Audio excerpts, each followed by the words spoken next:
Hey guys, welcome back to my channel. Please forgive my greasy hair situation. So for today's video, I am going to be talking about products that I regret buying. I know I talk a lot about products that I love. I typically like to focus on the positive here, but I buy a lot of stuff. I try a lot of makeup and it does not always all work for me.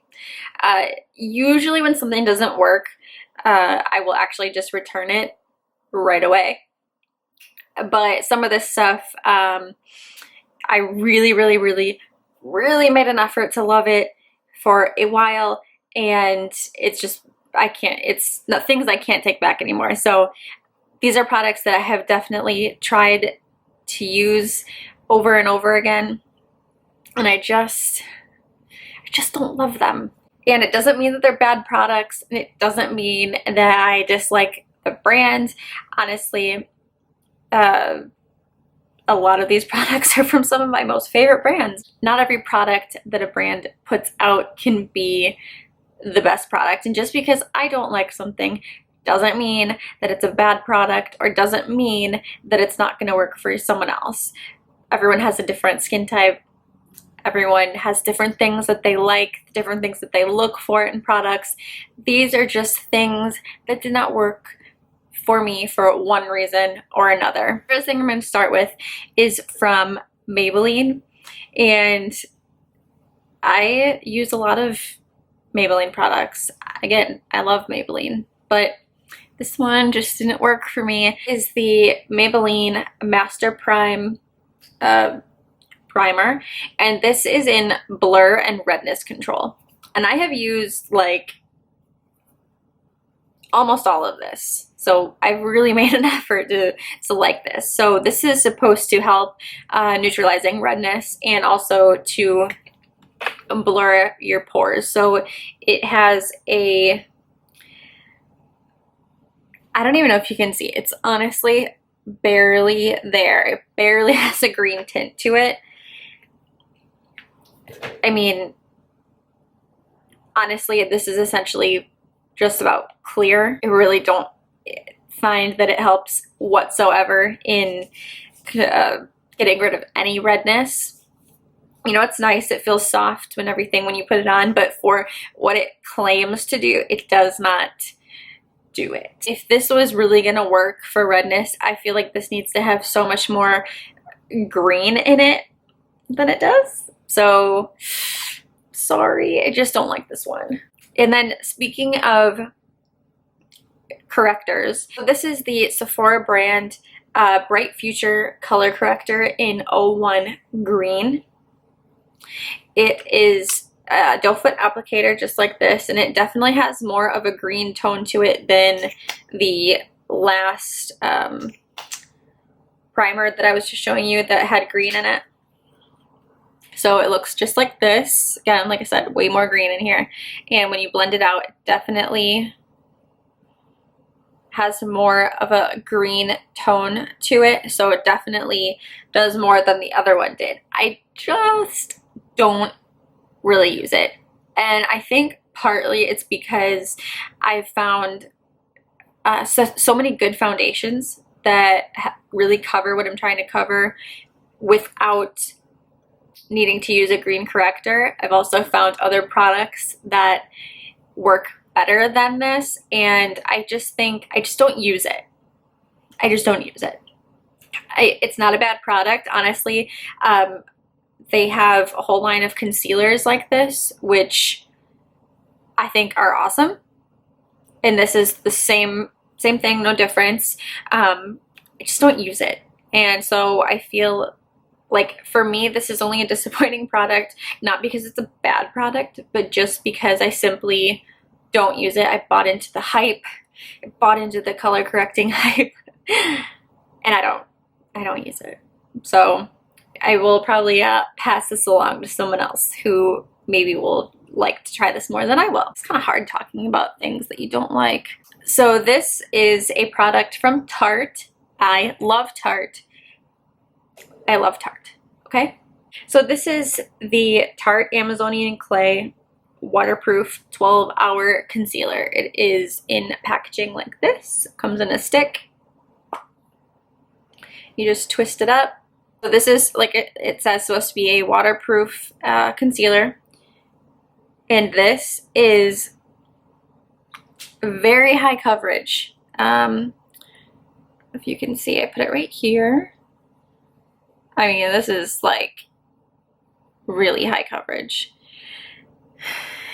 And honestly, I think the only reason that I don't like this is because it is a very thick consistency, and I talk about my under eyes all the time and how they look really crusty and crepey, and I'm always using the Pure Hydrogel Lift to like try and smooth everything out.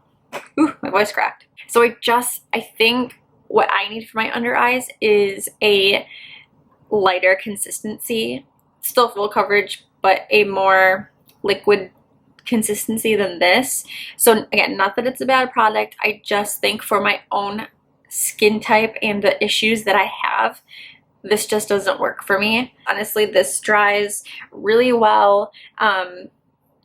It lasts a long time when I've used it, but every time I've used this, it makes my under eyes look so disgusting that honestly, every single time I've used this, because again, I've wanted to make an effort, I wanted to like this, but every single time I have used this, I have actually had to completely take off my makeup and start over again because it looked so bad on me. Sorry. I have two eyeliners. One is drugstore and one is high-end. So let's do the high-end one first. This is the Bad Gal liner. This is the waterproof one from Benefit, and it's supposed to be waterproof. It's pretty black, pretty dark.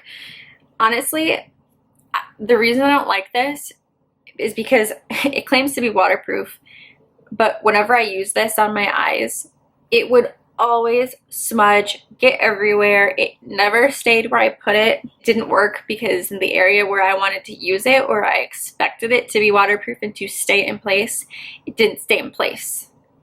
It stayed all over my cheeks, but it didn't stay on my eyeballs where I wanted it. No. So the other one is from the drugstore. Now, this is the Silkaseam eyeliner from L'Oreal. This is in the shade Black, and holy crap, this is black. Like, this is so black and so creamy. Like, do you see this? This is incredible. The pigment on this, the formula on this is incredible. And I'm so sad that I don't like it. And the only reason, again, that I don't like this is because when I use it on my eyes, it doesn't stay put. It smudges everywhere. It balls up in the inner corners. It runs underneath, like onto my cheeks. And it's so sad because look at this. Like I said, once it dries down, it is so hard to get this off your hand. But it doesn't stay on my eyeballs. Why? Why? But I think I'm going to be using it differently. I think I would actually just use this as like a base on my eyelids underneath a different shadow that I wanted to stand out more or something like that. I will not keep using this to line my eyes because I don't want to look like I've been crying for 100 hours straight with my eyeliner running all down my face. I'm sure most people that watch YouTube have heard of Jaclyn Hill and love her just as much as I do. Anyway, so Jaclyn Hill always used Shade Star to contour, and I was like, I need that because she uses it. I need to use it. So it was only, when I found mine came in like a split pan. So this is in Light Sweep and Shade Stir. Let me open this up so I can show you. So it looks like this.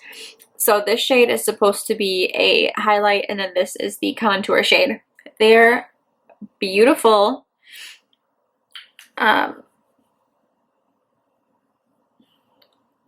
show you some swatches here.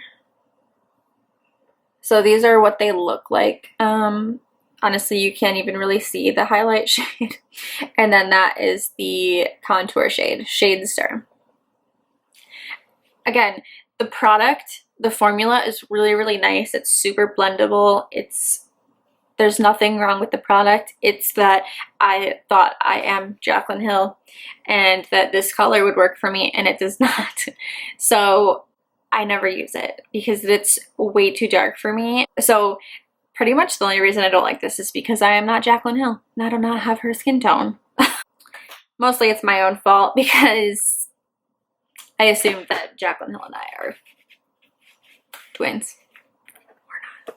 This next thing, I'm so sad I didn't like this. This is the Irish Moor Mud Purifying Black Mask by Thomas Roth.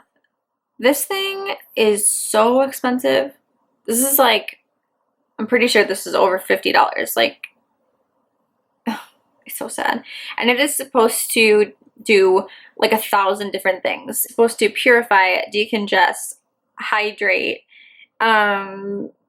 revitalize, detoxify, minimize the look of pores, fine lines, and wrinkles. All those 10,000 different things that it claims to do. I don't feel like it does anything. I've used this quite a few times and I just don't feel like it does anything. And honestly, for the amount of money I paid for this, I expect to see some kind of a result when I'm using it. And also, it is extremely thick. I mean, this is like really like mud. And it's really hard to get off your face. So I usually end up having to use like a washcloth or something to help get everything off because it's like the never-ending face mask. Like, it just does not want to come off. So I really wanted to love it. I'm like obsessed with anything that's Irish and Ireland and all that stuff. Which is probably why I bought it. But it doesn't do anything for me. It just feels nice when it's on, but I don't really see any results from it when I take it off. So this is the cream contour kit from Anastasia Beverly Hills. This is in the light shade. So you get your 3 cream highlight shades and then your 3 cream contour shades. I think again with this, I tried it several times and I just find I don't like to cream contour. I prefer my powders. And honestly, this formula is a little stiff. I mean, you really have to like warm it up to get it to work. It's my own fault. I thought I would like to cream contour and I don't. I don't know. So it's my own problem. It's all me. I am the problem. The product's not the problem, it's me. So I should have known that I wouldn't use this. I have 2 more things and they are both eyeshadow palettes.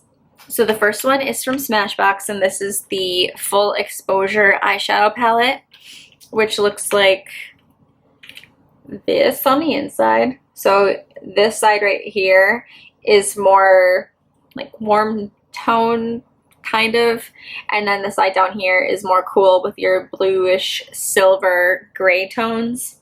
When I saw it in stores, I still think honestly that this side right here is stunning. This blue silver like gray side, I think it's beautiful. The formula of the shadows is really nice. They're really blendable, but I don't use them. I just don't. I have so many eyeshadow palettes and eyeshadows and whatever that I prefer so much more than this, and I just don't use it. It sits in my makeup collection, again, just like the rest of those things, just collecting dust. I'm sure some people look at this and are really, really inspired. I just am not inspired by this. This does not make me want to grab it out of my collection and use it. to do a makeup look. And the last thing, which I feel like I'm gonna get hunted down for, oh, I'm so scared to talk about this one, but it needs to be done. Okay. Oh God, please don't kill me. Okay. This is the Too Faced Chocolate Bar Palette. I know. It's beautiful. It smells like chocolate, which makes everyone happy. And honestly, some of the shades in here I absolutely love. However, I think my problem with this is that I am drawn to shades that are a bit more rich than these and more warm than these. Like, for example, this palette. Like, I really love like these deep, really warm, really rich colors. And I feel like these shades are almost more like neutral to almost cool. It's not a bad palette. The formula of these shadows is incredible. It smells amazing. These blend so well. You can do so many looks with this palette. Really, you can. I think I just shoved my hand in it. And I have used this a lot. I mean, I really have used this palette a lot of times. But I just, like I said about the last one, I have so many other palettes that I am more drawn to that I don't grab for this one, because my other palettes have way more colors that I am like, yes, I need to use that today. Like that's what I want. This palette I don't do that with. I'm not giving this one away. I'm still gonna keep this one. I'm still gonna use it, but it's just not like my favorite. I mean, if I could like go back and never have bought it, I think I would be fine. I would be fine if I didn't have it. So that's really the only, I guess that's what I would say about it. I would be okay if I didn't have it. It would not break my heart if someone went into my makeup collection and like stole some stuff. If they stole that, I probably wouldn't care. I don't really know how I did for my first disappointing products video, but like I said before, just because I don't like these products doesn't mean that they're bad. It doesn't mean that I don't like the companies. I am a huge fan of all of those companies. It's just those products didn't work for me for whatever reason, whether it be, you know, the formula or whether it be the colors that just didn't inspire me the way that I hoped it would, you know, anything like that. But I hope you guys enjoyed this video and me rambling on. I hope that I didn't make any of you upset with me for some of the products that I mentioned, but like I said, we're all different. We all look for different things, and this is just what didn't work for me. So thank you guys so much for watching, and I will see you guys in my next video. Bye!